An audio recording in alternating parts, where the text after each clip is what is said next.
नमस्कार, मैं हूं आपके साथ शगुफ्ता साहिल देव। आप देख रहे हैं जीएनटी स्पेशल। देखिए, जीएनटी स्पेशल में आज बात भारतीय नौसेना के दमखम की करेंगे।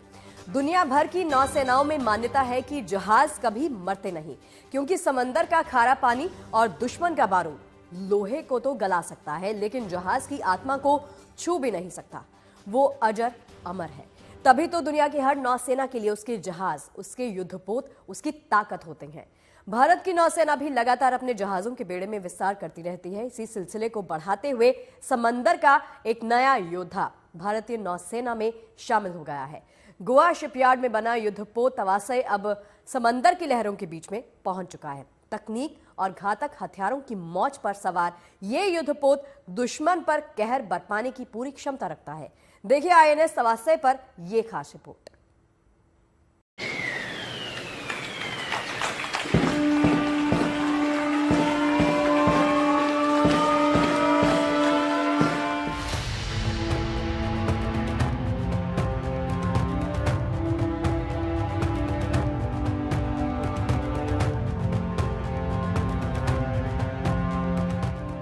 नौसेना की बढ़ती शक्ति का प्रतीक, भारत की समुद्री सीमाओं का ताकतवर प्रहरी, नौसेना का नया योद्धा आईएनएस तवास्य। तलवार क्लास के दूसरे युद्धपोत आईएनएस तवास्य को आखिरकार लॉन्च कर दिया गया है। तवास्य एक multi role stealth guided missile frigate है, जिसकी ताकत बेजोड़ है। समंदर में नौसेना की ताकत बढ़ाने के लिए जनवरी 2019 में रक्षा मंत्रालय ने गोवा शिपयार्ड लिमिटेड को 2 फ्रिगेट युद्धपोत बनाने की जिम्मेदारी सौंपी थी। इन दोनों युद्धपोतों का निर्माण प्रोजेक्ट 1135.6 के तहत किया गया है। ये तलवार क्लास के युद्धपोत निर्माण का फॉलो ऑन प्रोजेक्ट है। इस प्रोजेक्ट का पहला युद्धपोत रिपोर्ट पिछले साल जुलाई के महीने में लॉन्च किया गया था।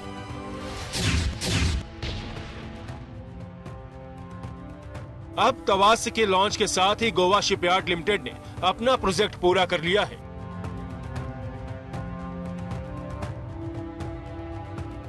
प्रोजेक्ट 1135.6 के तहत तवास्य को सी लॉन्च कर दिया गया है।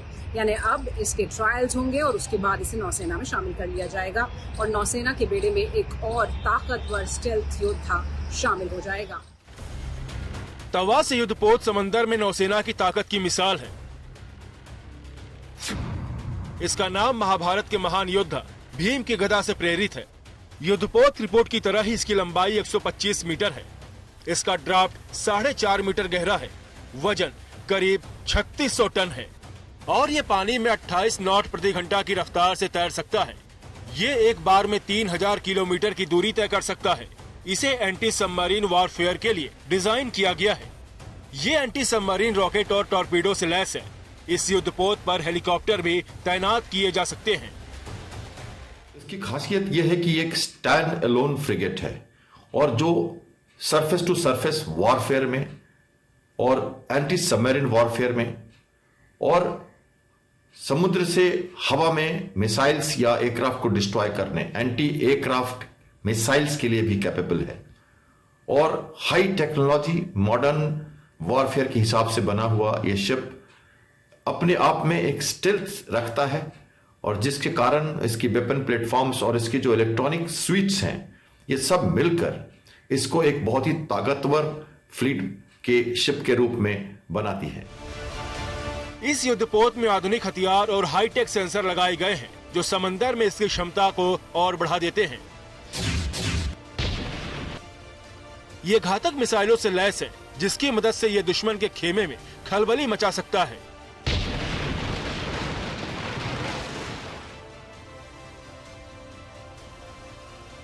खास बात यह है कि तवास्य स्टेल्थ तकनीक से लैस है, यानी युद्ध जैसे हालात में दुश्मन के रडार इसे पकड़ नहीं सकते।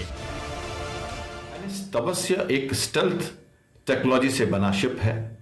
इसकी जो सिलट है, इसकी जो बाहर का आवरण है, जो इसका स्टील है, इसका जो आकार है, इसकी जो वेपन और मास्ट का जो सेटिंग है प्लेटफॉर्म का, ये इसको रडार पे डिटेक्ट करने में दुश्मन को बहुत परेशानी होती है और इसको करीब करीब रडार पे डिटेक्ट करना मुश्किल हो जाता है।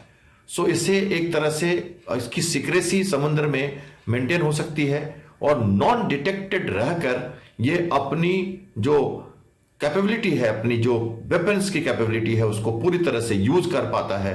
तो ये रडार के पकड़ से बाहर रहकर भी अपनी मुकाम पर, अपनी जो जरूरत है, एरिया ऑफ इंटरेस्ट है, वहां तक पहुंच के अपनी फायरिंग कैपेबिलिटी को पूरी तरह से अंजाम दे सकता है। तवास से रक्षा में आत्मनिर्भर बन रहे भारत की मिसाल भी है। इसका निर्माण स्वदेशी तकनीक से किया गया है और इसमें इस्तेमाल होने वाले ज्यादातर उपकरण और हथियार भी भारत में ही बनाए गए हैं। नौसेना की ताकत बढ़ाने के लिए भारत ने रूस के साथ 4 स्टेल्थ फ्रिगेट्स बनाने का समझौता किया था। इनमें से 2 फ्रिगेट रूस में बनने थे, जबकि बाकी 2 का निर्माण गोवा शिपयार्ड में होना था। रूस में बना पहला फ्रिगेट तुशील नौसेना में शामिल हो चुका है, जबकि दूसरा फ्रिगेट इस साल जून के महीने में भारत पहुंच जाएगा। इस करार के तहत गोवा शिपयार्ड में बने दोनों युद्धपोत अब लॉन्च हो चुके हैं। 1135.6 प्रोजेक्ट आखिर क्या है? ये वो प्रोजेक्ट है जिसे भारत और रूस ने शुरू किया था 4 फॉलो ऑन स्टेल्थ फ्रिगेट्स के लिए, जो 2016 में साइन हुआ। और इसके तहत 2 स्टेल्थ फ्रिगेट्स यानी तुशील और तमाल रूस में बनाए जाने थे, जबकि 2 भारत में बनाए जाने थे।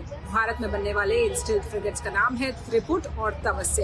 त्रिपुट को पिछले साल सी लॉन्च कर दिया गया है और अब इसके ट्रायल्स जारी हैं, जबकि तवस्य को अब सी लॉन्च किया गया है और ट्रायल्स के बाद इन दोनों ही स्टेल्थ फ्रिगेट्स को भारतीय नौसेना का हिस्सा बना लिया जाएगा। भारतीय नौसेना की ताकत में लगातार इजाफा हो रहा है और त्रिपुट और तवस्य के भारत में बनने से भारत की आत्मनिर्भरता भी लगातार बढ़ी है। सैन्य शक्ति में भारत आत्मनिर्भरता की राह पर तेजी से आगे बढ़ रहा है। शिप बिल्डिंग में हिंदुस्तान पूरी दुनिया में सबसे तेजी से उभर रहा है। 2047 तक नौसेना को पूरी तरह स्वदेशी बनाने का लक्ष्य रखा गया है और इस कोशिश में नौसेना का नया युद्धपोत तवास्य मील का पत्थर साबित होगा। मंजीत नेगी और शिवानी शर्मा के साथ bureau report, good news today.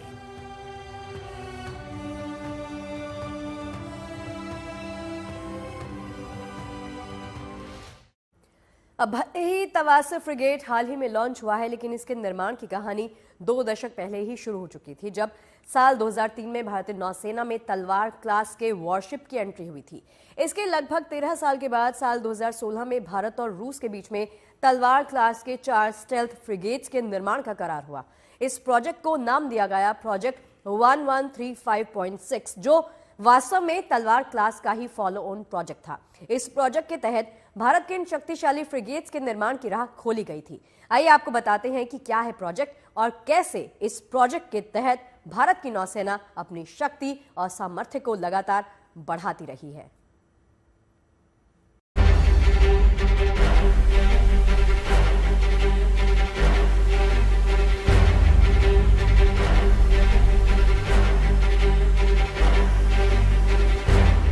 पहले आईएनएस तुशील,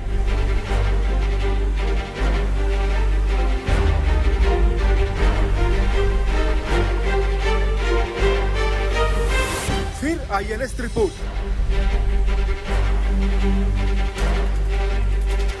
फिर आईएनएस तवास्य, फिर जल्द ही आईएनएस तमाल।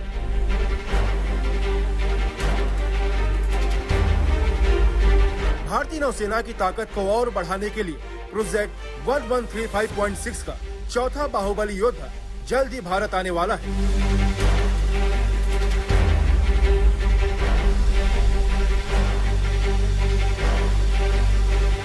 आजादी के बाद से अब तक भारतीय नौसेना देश की समुद्री सीमाओं की मजबूत प्रहरी बनी हुई है। समुद्री सीमा की रक्षा के लिए ही नौसेना वक्त और हालात की जरूरत के हिसाब से खुद को आधुनिक और ताकतवर बनाया है।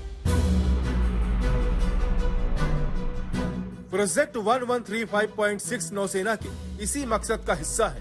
प्रोजेक्ट 1135.6 के तहत तलवार क्लास के जो फ्रिगेट एक के बाद एक लॉन्च हो रहे हैं, वास्तव में उनका इतिहास 2 दशक पुराना है। भारतीय नौसेना में तलवार क्लास के वारशिप 2003 से शामिल होने शुरू हो गए थे।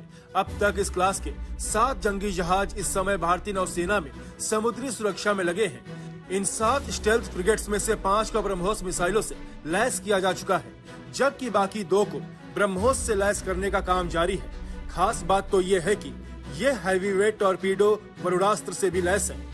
मतलब साफ है कि सतह पर तो ये दुश्मन के जंगी जहाज का कार बनेंगे, समंदर की गहराई में छिपे सबमरीन भी इससे बच नहीं सकेंगे। भारतीय नौसेना में तलवार क्लास के 10 शिप अगले साल तक हो जाएंगे। इनमें से 6 रशिया में बने और 2 और बने जो अभी आने वाले हैं। एक आ चुका है और बाकी 2 गोवा में बनेंगे। ये त्रिपुट जो लास्ट शिप होगा वो तपस्या के बाद GSL गोवा से बनकर निकलेगा। तो हमारे पास ये जो स्थिति बनेगी 10 फ्रिगेट्स की, ये 10 के 10 भारतीय नौसेना की जो कैपेबिलिटी है, जो इनकी टीथ है फ्लीट की, उसमें इजाफा करने वाले हैं। प्रोजेक्ट 1135.6 तलवार क्लास का फॉलो ऑन प्रोजेक्ट है। तलवार क्लास के तीसरे बैच का पहला वारशिप तुशील है, दूसरा है तमाल, तीसरा त्रिपुट और चौथा तवास्य है। प्रोजेक्ट 1135.6 के तहत तुशील पहले ही नौसेना में शामिल हो चुका है, जबकि इस प्रोजेक्ट के बाकी 3 multi role stealth guided missile frigate 2026 तक नौसेना में शामिल हो जाएंगे। INS तुशील को 9 दिसंबर 2024 को नौसेना में कमीशन किया गया था। बता दें कि प्रोजेक्ट 1135.6 के तहत बना INS तुशील अत्याधुनिक तकनीक से लैस है। वो युद्धपोत है जिसके नौसेना में शामिल होने से समंदर में हिंदुस्तान की ताकत और बढ़ गई है। इसका वजन करीब 4000 टन है, लंबाई 409.5 फीट है, चौड़ाई 49.10 फीट है। समंदर में ये 59 किलोमीटर प्रति घंटे की रफ्तार से चलता है। एक बार में ये 4850 किलोमीटर का सफर तय कर सकता है। इस युद्धपोत पर करीब 200 सैनिक तैनात होते हैं। ये 30 दिनों तक लगातार समंदर में रह सकता है। तुशील युद्धपोत को रूस के तटीय शहर कैलिनिनग्राद में रक्षा मंत्री राजनाथ सिंह, एडमिरल दिनेश त्रिपाठी की मौजूदगी में भारत को डिलीवर किया गया। ये जंगी जहाज समंदर में देश के दुश्मनों पर कहर बरपा सकता है। INS तुशील पर 4 KT-216 डिकॉय लॉन्चर लगे हैं, 24 still 1 medium range missile, 8 Igla 1E antiship missile, 8 BrahMos missile लगाई गई है। इसके साथ ही 100 mm की A190E नेवल गन भी तैनात है। साथ ही 76 mm की ऑटो मिलारा गन और 2 AK-630 CYWS, 2 कास्टान CYWS gun, 533 mm torpedo tubes और 1 रॉकेट लॉन्चर भी तैनात है। इतना ही नहीं, जरूरत पड़ने पर इस जंगी जहाज पर कोमो 28, एक कोमो 31 और ध्रुव हेलीकॉप्टर को भी तैनात किया जा सकता है। आधुनिक हथियारों से लैस होने की वजह से ही INS तुशील को समंदर में युद्ध का ऑलराउंडर माना जा रहा है। अगर हिंदुस्तान की समुद्री सीमा में किसी दुश्मन ने दाखिल होने की कोशिश की तो INS तुशील पलक झपकते ही दुश्मन को नेस्तानाबूद कर सकता है। बता दें, प्रोजेक्ट 1135.6 के तहत रूस में तैयार हुआ दूसरा फ्रिगेट INS तमाल जून के महीने में भारत आने वाला है। तमाल को लेने के लिए उसका क्रू रूस पहुंच चुका है। 200 के करीब भारतीय नौसेना का चालक दल रूस के सेंट पीटर्सबर्ग पहुंचकर ट्रेनिंग में हिस्सा ले रहे हैं। इसी क्रम में प्रोजेक्ट 1135.6 के तहत बने तीसरे फ्रिगेट INS त्रिपुट को जुलाई 2024 में लॉन्च किया जा चुका है। तमाम सी ट्रायल्स के बाद इसको अक्टूबर 2026 तक नौसेना में शामिल किया जा सकता है। इस प्रोजेक्ट का चौथा और आखिरी शिप है तवास्य, जिसे भी आखिरकार लॉन्च किया जा चुका है। ये चारों योद्धा मिलकर जल्दी ही भारत की समुद्री सीमाओं के सुरक्षा चक्र को अभूतपूर्व मजबूती प्रदान करेंगे। इनको स्टैंड एलोन में भी यूज किया जाएगा, फ्लीट के साथ एयरक्राफ्ट कैरियर के प्रोटेक्शन में और एंटी सबमरीन ऑपरेशंस में सबमरीन को डिटर करने के लिए सी लेन्स ऑफ कम्युनिकेशंस में हमारी जो चोक पॉइंट्स है, मलक्का स्टेट, सुंड्रा स्टेट, हमारी बावल मंडेव है, ये जो गल्फ की रीजन्स हैं, यहाँ सब पर अफ्रीकन कोस्ट में मडगास्कर एरियाज में हम जाकर अफ्रीका से लेकर साउथ ईस्ट एशिया तक लगातार अपनी सर्वेलेंस कर पाएंगे और दुश्मनों को एक अच्छा डिटरेंस दे सकेंगे। इसलिए जो हमारा जो त्रिपुट और जो तपस्या जो गोवा से बनकर निकला है, ये हमारी इंडिजिनस कैपेबिलिटी को भी एक दूर तक ये परिदर्शित करने वाला है, विश्व को भी बताने वाला है। 3 साल से ज्यादा से चल रहे रूस यूक्रेन के बीच युद्ध जारी है। ऐसे में माना जा रहा था रूस के साथ बनाए जा रहे तलवार क्लास का यह प्रोजेक्ट लटक सकता है, लेकिन ऐसा नहीं हुआ।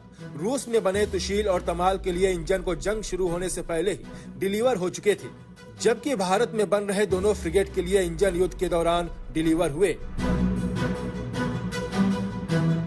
खास बात ये कि भारत और रूस के बीच इस डील के ऊपर रूस और यूक्रेन के बीच में चल रही लड़ाई का कोई असर नहीं हुआ।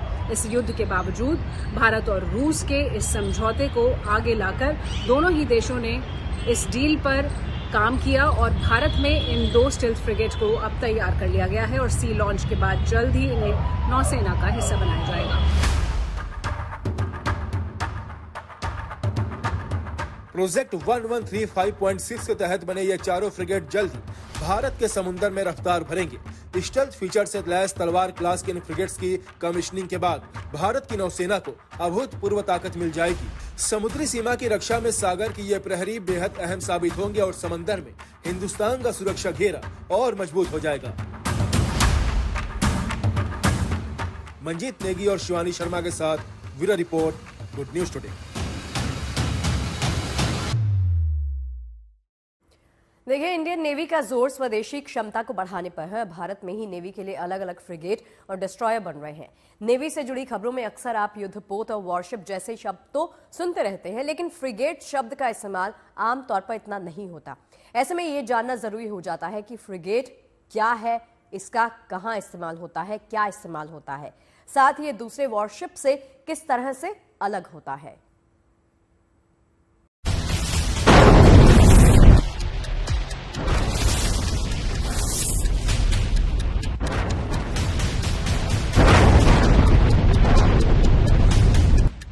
लहरों पर विजय गाथा लिखने वाले योद्धाओं के साहस का स्वर्णिम इतिहास है भारतीय नौसेना।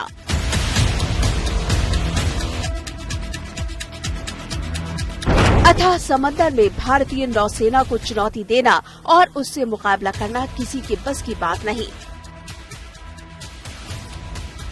हर दिन इंडियन नेवी धारदार हो रही है। उसके पराक्रम को निखारने के लिए ताकत का बूस्टर डोज दिया जा रहा है। इसी कड़ी में भारतीय नौसेना के बेड़े में एक नया योद्धा शामिल हो रहा है। नाम है INS तवासे। तवासे एक फ्रिगेट है। नौसेना के ऑपरेशंस में फ्रिगेट किसी एक तरह के रोल के लिए सबसे ज्यादा उपयुक्त होता है और बाकी रोल में इसका इस्तेमाल रक्षात्मक भूमिका में करते हैं।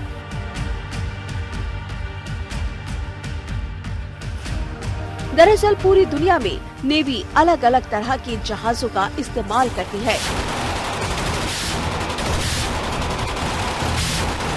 छोटे जंगी जहाजों से लेकर विशालकाय एयरक्राफ्ट कैरियर तक जहाजों को उनके काम के हिसाब से बांटा जाता है। किस जहाज को किस कैटेगरी में डाला जाएगा, ये पहले ही तय कर लिया जाता है। फ्रिगेट एक प्रकार का युद्धपोत है जो आमतौर पर छोटे आकार का, हल्का और फुर्तीला होता है। ये खास तौर पर सतह पर हमला करने, एंटी सबमरीन युद्ध यानी पानी के नीचे के जहाजों के खिलाफ युद्ध और एंटी एयर युद्ध जो हवाई हमलों से रक्षा करने में काम आता है। ये युद्धपोत अक्सर कांस्टेंट और इंटरसेप्शन पेट्रोल जैसे मिशनों में इस्तेमाल होता है। फ्रिगेट के पास लंबी दूरी की रेंज और कई प्रकार की मिसाइलें, टॉर्पीडो और रडार प्रणाली होती है। फ्रिगेट जैसा शिप है जो एक तरह से कॉम्पैक्ट शिप है जिसमें सभी तरह की एक तरह से व्यवस्था होती है। एंटी सरफेस ऑपरेशन के लिए, शिप टू शिप फायरिंग के लिए, शिप से सबमरीन को डिस्ट्रॉय करने के लिए, अंडर वाटर एसिमेट्रिक थ्रेट, कोई अनकन्वेंशनल थ्रेट्स हो उनके लिए भी, सर्वेलेंस के लिए भी, अकेला रहकर भी और फ्लीट के साथ मिलकर भी ये यूज किया जा सकता है इसको। तो एक तरह से एक मीडियम इंड्योरेंस में अकेला और फ्लीट के साथ, दोनों के साथ कैपेबिलिटी करने वाले प्लेटफॉर्म को, जो खासकर पेट्रोलिंग में यूज किए जाते हो, उनको हम फ्रिगेट कहते हैं। और इससे बड़ा अगर शिप हो और उसके पंच और वेपन प्लेटफॉर्म्स ज्यादा अग्रेसिव हो और वो मारक क्षमता उसकी बहुत ज्यादा हो, तो उसे हम डिस्ट्रॉयर कहते हैं। और उसके ऊपर भी एक शिप होता है क्रूजर, जो एयरक्राफ्ट कैरियर से थोड़ा छोटा, लेकिन क्रूजर जो होते हैं वो लॉन्ग डिप्लॉयमेंट में दूर तक जाने के लिए और अपनी वेपन प्लेटफॉर्म और इलेक्ट्रॉनिक सूट्स और विभिन्नताओं के कारण जाने जाते हैं।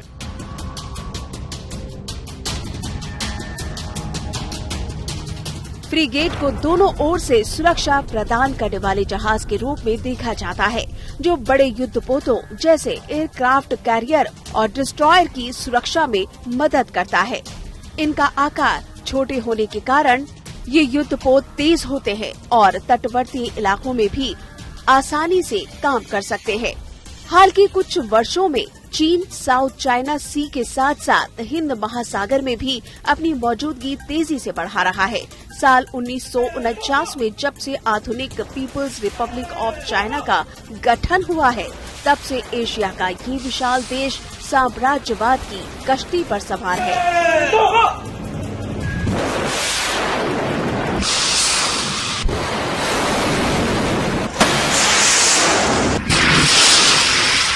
चीन हिंद महासागर इलाके में 7 से 8 जासूसी पोत तैनात रखता है और पाकिस्तान की भी मजबूत नौसेना खड़ी करने में मदद कर रहा है। भविष्य में चीन हिंद महासागर क्षेत्र में कैरियर बैटल ग्रुप तैनात कर सकता है। चीन के पास पहले से ही 2 विमान वाहक पोत हैं और वो 10 विमान वाहक पोत तक हासिल करने के इरादे रखता है, जो चीन के मंसूबे को उजागर करता है। पिछले कुछ दशकों में चीन ने तेजी से अपनी नौसैनिक क्षमताओं का तेजी से आधुनिकीकरण किया है। चीनी नौसेना ने विमान वाहक जहाजों, युद्धपोतों और सैन्य पनडुब्बियों को बड़ी तादाद में अपने बेड़ों में शामिल किया है, जो चिंता का विषय है। लिहाजा भारत भी अपने नौसैनिक बेड़े को धार देने में जुटा हुआ है। Bureau report, good news today. और चलिए जीएनटी स्पेशल की आज की हमारी इस खास पेशकश में फिलहाल के लिए इतना ही। देश और दुनिया की तमाम अच्छी खबरें जारी हैं। आप बने रहिए गुड न्यूज टुडे के साथ। नमस्कार।